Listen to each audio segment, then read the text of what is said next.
Halo pemirsa, selamat pagi. Apa kabar pemirsa dimanapun Anda berada, berjumpa lagi dalam program TVR 09 bersama saya Zia Ulbar dan juga rekan saya. Saya Rina Reski, dalam 30 menit ke depan kami akan sajikan kepada Anda sejumlah berita nasional khususnya dari sudut pandang DPR RI sebagai referensi Anda dalam memahami dinamika politik, hukum, ekonomi, sosial, dan juga budaya di Indonesia. Dan pemirsa, inilah TVR 09 selengkapnya.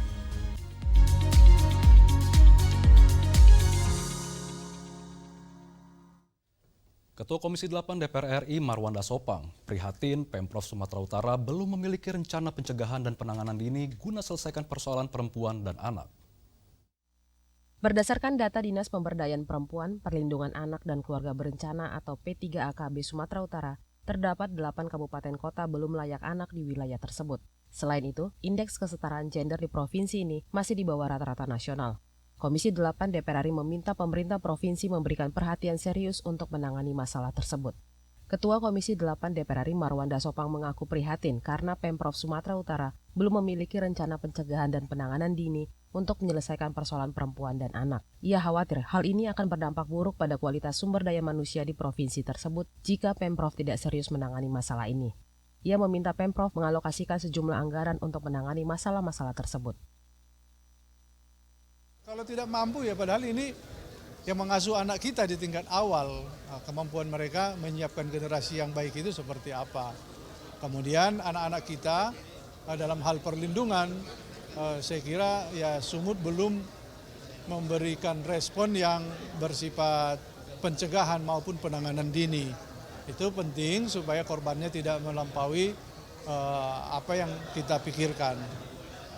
Mengenai anggaran, ya harus ada kerelaan dari Sumatera Utara mengalokasikan itu, tidak berharap dari pusat semua.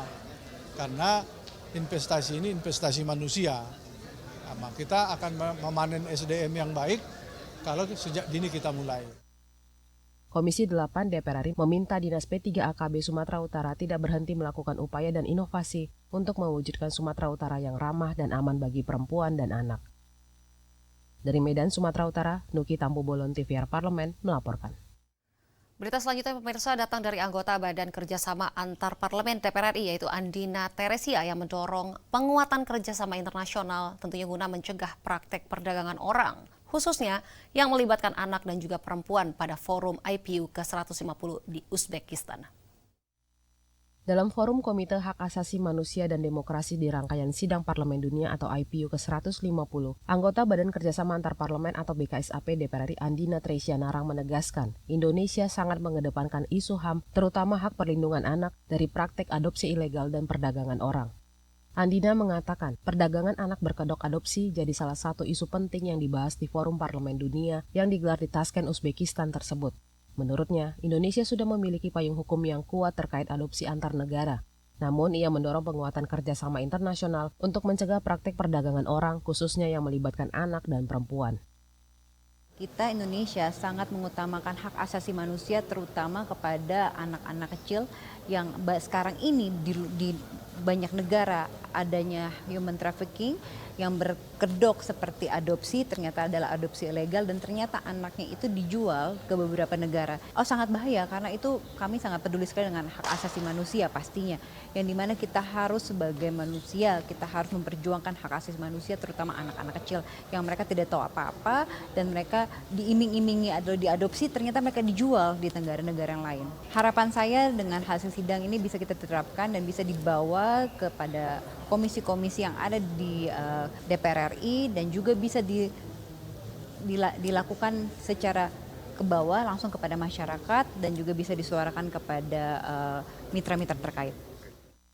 Lebih lanjut, Andina menyebut adopsi anak ilegal merupakan tantangan transnasional yang harus diselesaikan bersama-sama melalui hukum dan kerjasama internasional. Dari Tashkent, Uzbekistan, Hilman Hidayat, TVR Parlemen melaporkan. Anggota Komisi 10 DPR RI soroti Kartu Indonesia Pintar Kuliah yang pendistribusiannya belum tepat sasaran. Dan kami akan hadirkan informasinya tentunya usai jeda, tetaplah bersama kami di TVR 09.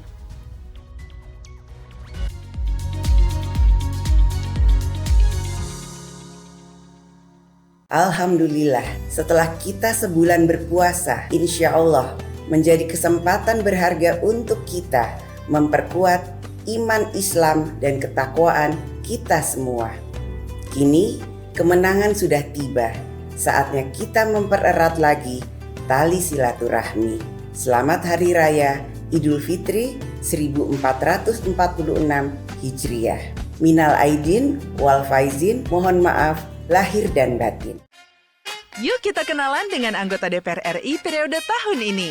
Dari depan kursi, di balik kursi, gini, di balik kursi. Aku ingin menjadi sesuatu yang mungkin bisa kau rindu. Acap kahiji, rukun sakabena. Itulah pokok nama. Semakin penasaran kan bagaimana kiprah karir politiknya? Hanya di TVR Parlemen.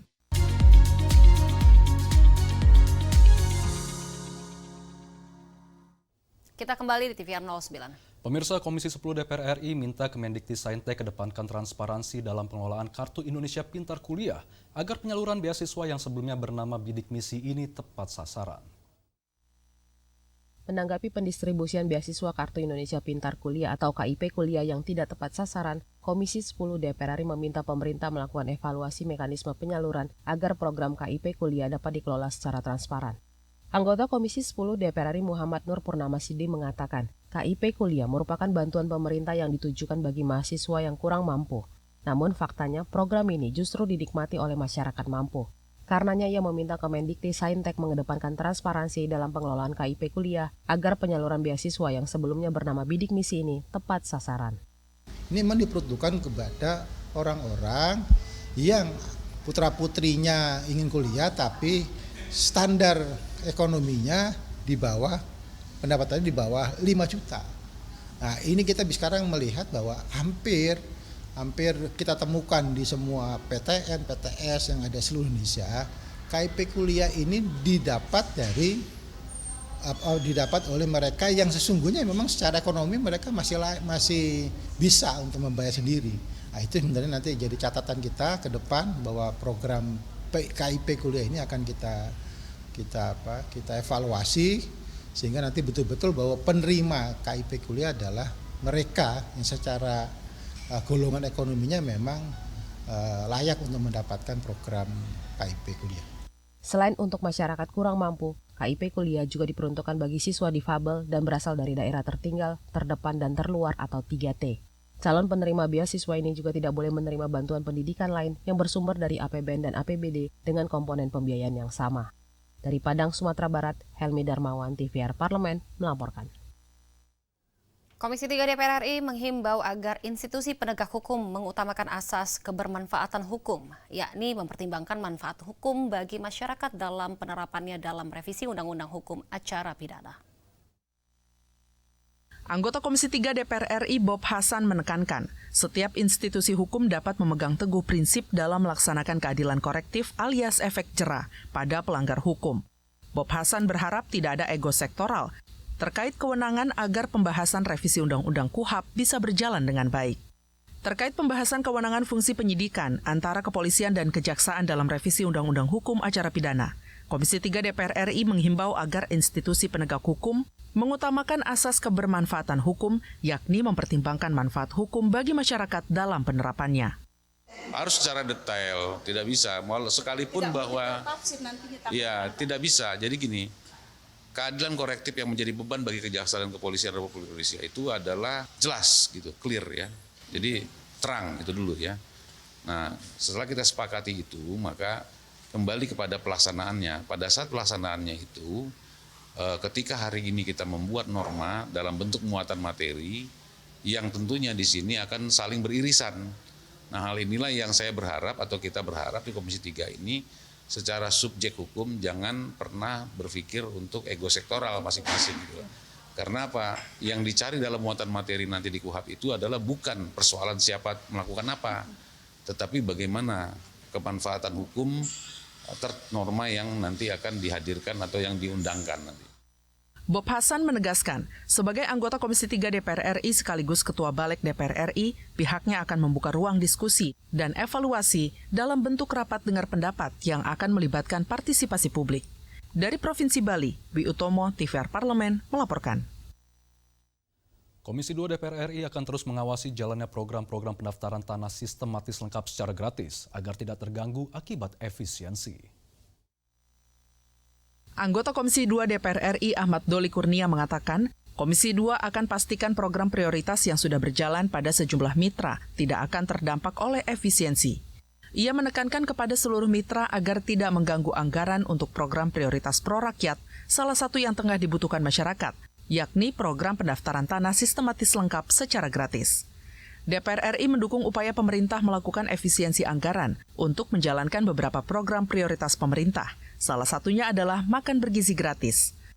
Meski demikian, Komisi 2 tidak ingin program prioritas yang sudah berjalan menjadi terhambat, seperti program reforma agraria dan PTSL yang sudah berjalan di Kementerian ATR BPN. Ini kan pemerintah pusat menerbitkan kebijakan soal efisiensi anggaran. Dan itu ditujukan kan untuk kepentingan program-program yang pro rakyat. Nah, tentu di masing-masing komisi, termasuk Komisi 2, juga ingin mengecek langsung. Karena masing-masing kementerian kan juga ada program-program pro rakyatnya. Misalnya contoh di Kementerian ATR BPN ini kan ada program PTSL, ya, sertifikat. Kalau bahasa gampangnya pembagian sertifikat gratis, gitu ya, buat masyarakat. Kemudian ada program Redis, ya. Nah itu kan semua program-program pro rakyat. Nah jangan sampai juga kalau misalnya terjadi pemotongan anggaran, program-program pro rakyat yang selama ini juga dirasakan oleh masyarakat melalui kementerian masing-masing termasuk ATR BPN ini tidak terlalu terdampak gitu. Komisi 2 DPR RI akan terus mengawasi jalannya program PTSL agar tidak terganggu akibat efisiensi. Dari Medan, Rodiah, TVR Parlemen melaporkan. Pemirsa, kondisi jalan tol yang tidak berlubang merupakan indikator kondisi jalan tol sebagai salah satu unsur standar pelayanan minimum jalan tol. Namun beberapa waktu lalu sempat viral video yang memperlihatkan sejumlah mobil menepi di bahu jalan dan mengganti ban di titik kilometer 117 dan 123 akibat mengalami pecah ban di tol Cikopo Palimanan akibat jalan yang berlubang. Kami akan menghadirkan informasinya tentunya usai jeda, tetaplah bersama kami di TVR 09.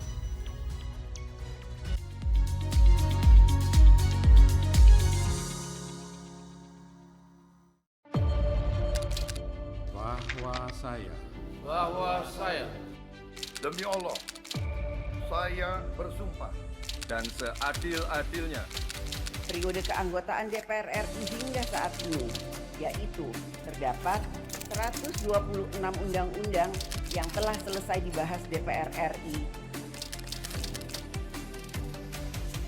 Terima kasih rekan Elisa dan juga Danina. Pemirsa, saya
Kita kembali di TVR 09. Pemirsa, masalah standar pelayanan minimum pada jalan tol menjadi sorotan Komisi 5 DPR RI. Kenaikan tarif jalan tol setiap 2 tahun sekali dinilai tidak diiringi peningkatan kualitas layanan jalan tol. Dan pemirsa, banyaknya kendaraan yang melebihi tonase dan tidak memenuhi standar masuk jalan tol sering membuat kondisi jalan tol semakin parah, bahkan membahayakan pengendaraan lain. Simak liputan mendalam yang telah disajikan oleh tim redaksi TVR Parlemen dalam segmen editorial Parlemen berikut ini.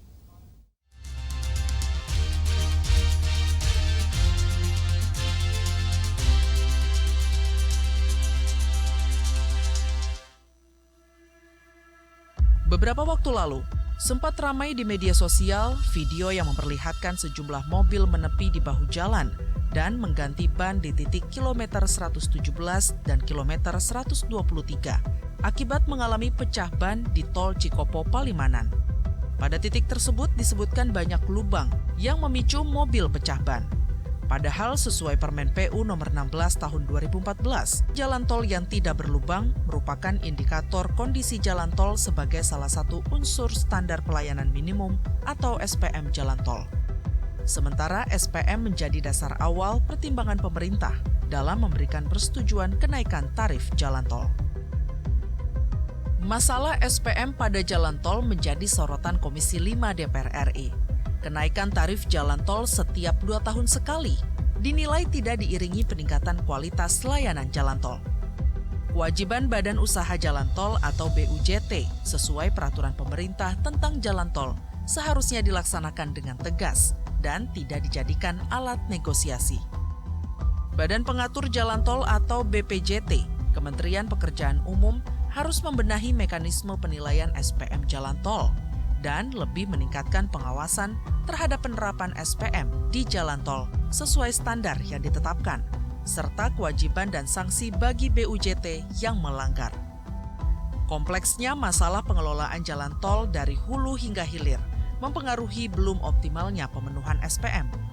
Di sisi hulu, buruknya perencanaan dan konstruksi berdampak pada kualitas jalan tol.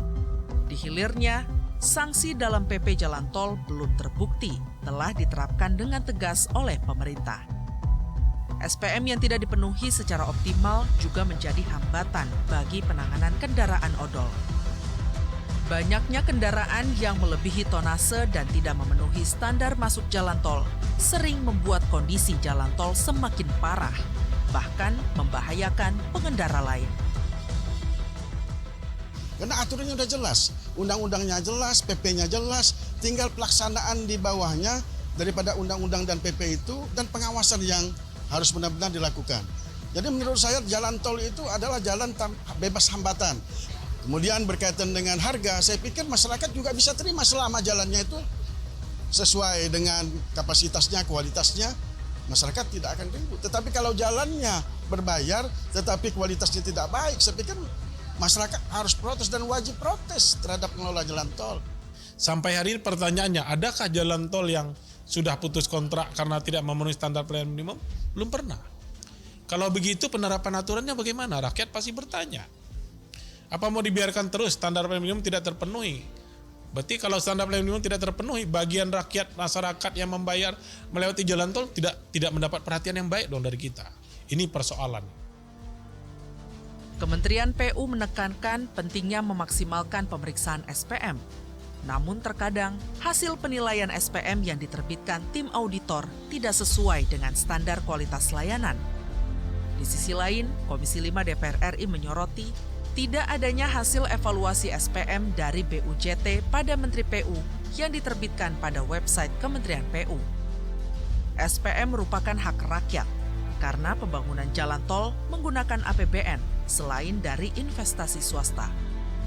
Untuk itu, hasil evaluasi SPM menjadi informasi publik yang bisa diakses masyarakat. Kita cek semester 2 2023, data tidak ditemukan. Kita cek lagi data semester 1 2024, data tidak ditemukan. Kosong. Berarti ada pelanggaran terhadap undang-undang.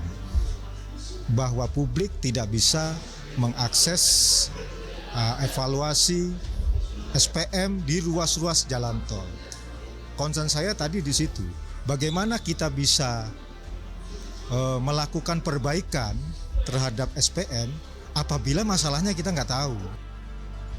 Sebagai langkah konkret, Komisi 5 DPR RI berinisiatif membentuk panitia kerja untuk mengurai akar permasalahan yang terjadi pada SPM Jalan Tol.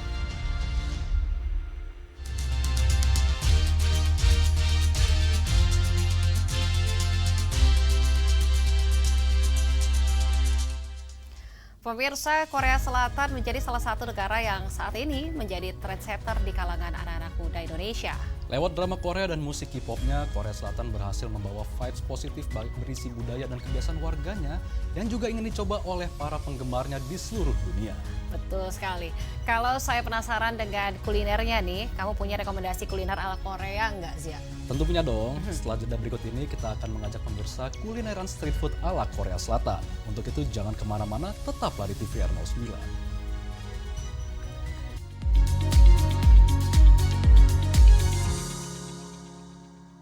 Allahu Akbar, Allahu Akbar, Allah. Di langit malam yang syahdu, gema takbir berkumandang, membawa cahaya kemenangan bagi hati yang kembali suci.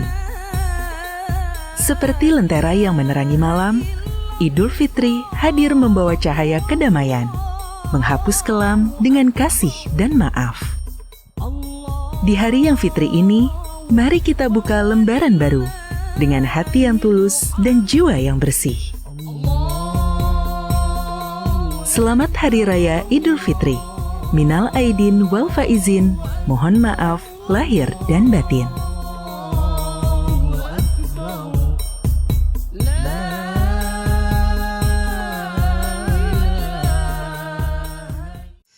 Kehadiran mereka tidak hanya mewakili suara perempuan, tetapi juga membawa perspektif yang beragam serta pengalaman hidup yang unik ke dalam proses pembuatan kebijakan.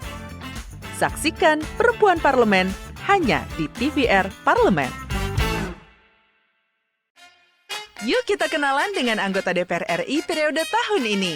Dari depan kursi, di balik kursi. Gini, di balik kursi. Aku ingin menjadi sesuatu yang mungkin bisa kau rindu. Acap kahiji, rukun sakabena. Gitulah pokok nama. Semakin penasaran kan bagaimana kiprah karir politiknya? Hanya di TVR Parlemen. Bapak Ibu ini kan orang-orang pintar setaunya saya di Kemendikbud. Ya, hakim yang memutuskan vonis bebas mereka sakit semua. Kalau memang ada yang terlibat, langsung pecat Pak, langsung beri sanksi. Usulkan. Saya sudah. Saksikan dari ruang sidang hanya di TVR Parlemen.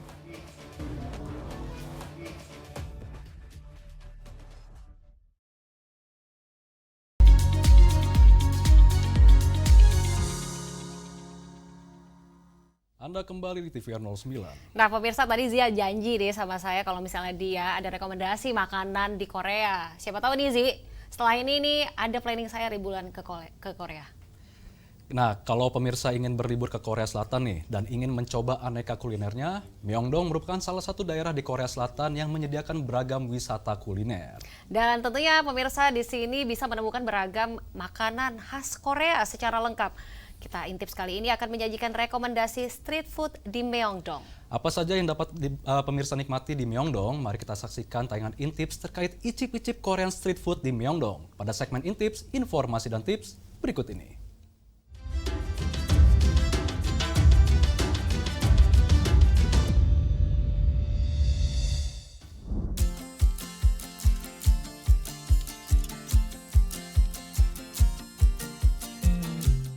Jalan-jalan ke luar negeri memang sering dijadikan pilihan saat pemirsa ingin liburan dengan suasana dan kultur yang berbeda dari Indonesia.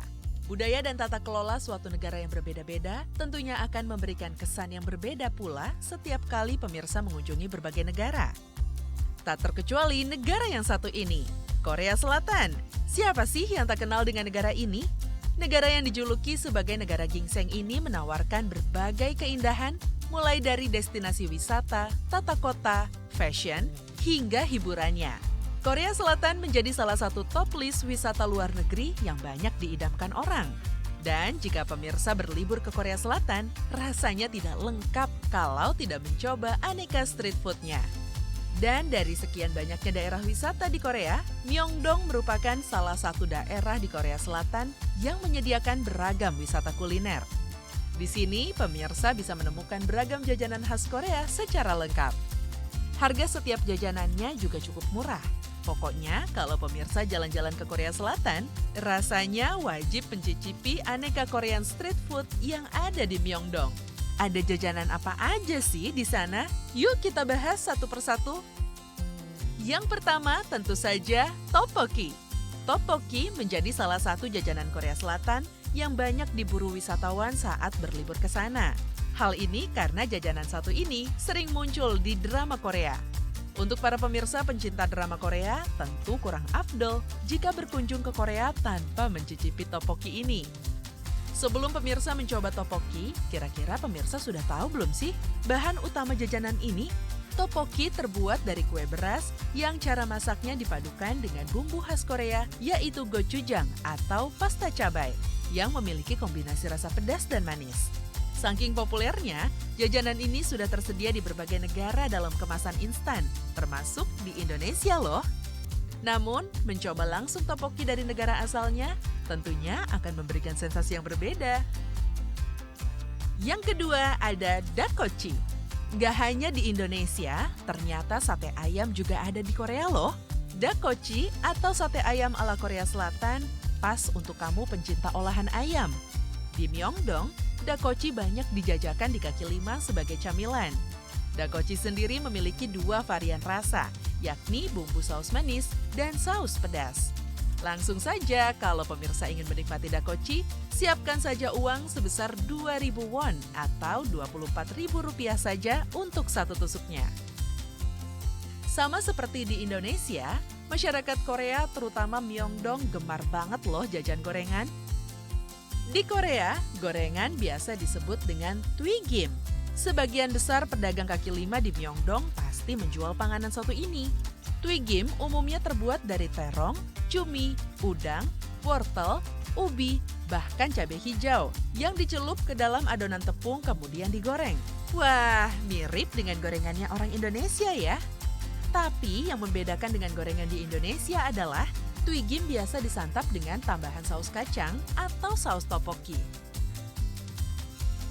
Jajanan berikutnya yang wajib banget pemirsa coba saat ada di Myeongdong adalah hotdog. Sekilas pengucapan hotdog mungkin mirip dengan hotdog. Eits, tapi jangan salah, hotdog dan hotdog ini penganan yang berbeda jauh loh. Hotdog dan hotdog ini penganan yang berbeda jauh loh. Hotdog adalah pancake khas Korea yang di dalamnya terdapat isian gula, madu, kacang, ataupun sirup. Kue ini identik dengan musim dingin karena orang Korea biasanya menikmati hotdog hangat ketika cuaca sedang dingin. Di kawasan street food Myeongdong, hotdog bisa kamu nikmati dengan harga mulai 1.500 won atau Rp17.000 saja. Yangnyeom chicken atau nama lain dari Korean fried chicken merupakan salah satu kudapan Korea yang mendunia. Saat membeli jajanan ini, pemirsa bisa pilih antara Korean fried chicken saja atau dicampur dengan tteokbokki. Sebelum disajikan, ayam goreng diguyur oleh saus pedas manis dengan potongan ayam yang pas untuk sekali lahap. Menu ini tentunya sangat praktis untuk dinikmati sambil jalan kaki menuju stand makanan selanjutnya di kawasan Myeongdong. Nah, kalau jajanan satu ini jelas nggak ada di Indonesia. Namanya gyeranpang. Mungkin sebagian dari pemirsa belum familiar dengan penganan satu ini. Tak seterkenal kimbap dan tteokbokki. Bukan berarti egg bread ala Korea ini sedikit orang yang suka loh. Roti khas Korea Selatan ini memiliki tekstur lembut seperti cheesecake dan rasa yang manis. Yang jadi pembeda antara egg bread dan gyeranpang ini adalah topping telur utuh yang dimasak setengah matang. Tekstur telur yang creamy itulah yang membuat rasa gyeranpang jadi juara. Untuk satu potong gyeranpang dengan bermacam isian, pemirsa hanya perlu membayar sebesar 2.000 won atau Rp24.000. Murah meriah kan? Kalau Indonesia punya bihun, Korea Selatan punya japchae. Japchae adalah olahan mie yang terbuat dari tepung ubi jalar. Japchae biasanya diolah dengan berbagai jenis sayuran dan daging sapi.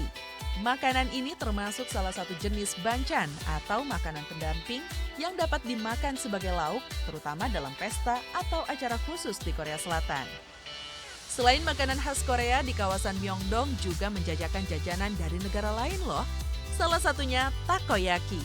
Takoyaki adalah makanan atau cemilan yang berasal dari Jepang, tepatnya di daerah Kansai. Cemilan ini berbentuk bola yang terbuat dari adonan tepung terigu yang diisi dengan potongan gurita. Takoyaki ini biasa dijual dengan isian 5-10 buah, tergantung ukuran yang disediakan. Penyajiannya pun menarik.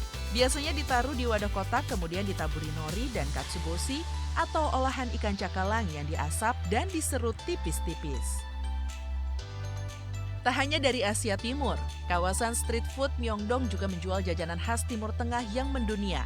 Apalagi kalau bukan kebab. Kebab adalah makanan khas yang berasal dari Timur Tengah, khususnya dari daerah Persia, yang mana dalam sajiannya menggunakan kulit tortilla atau roti pita yang diisi dengan daging cincang. Tak hanya daging cincang, kebab juga diisi dengan sayuran, saus, ataupun filling lainnya. Di daerah asalnya, makanan ini menggunakan bahan utama daging kambing yang digoreng ataupun dipanggang. Sekilas, makanan ini nampak seperti burger atau hotdog khas Amerika. Namun, perbedaannya terletak pada penyajiannya dan juga dagingnya yang diracik dengan rempah khusus. Wow, belum kesana saja, rasanya sudah kenyang ya pemirsa. Ternyata banyak sekali jajanan pinggir jalan yang dijajakan di kawasan Myeongdong. Sampai kita bingung mau pilih yang mana, karena semuanya menggugah selera. Selain jajanan yang sudah disebutkan tadi, masih ada puluhan kuliner lain yang bisa pemirsa temukan di sana loh. Kalau ada kesempatan jalan-jalan ke Myeongdong, kira-kira pemirsa mau jajan apa nih? Sampai jumpa lagi di Intips berikutnya.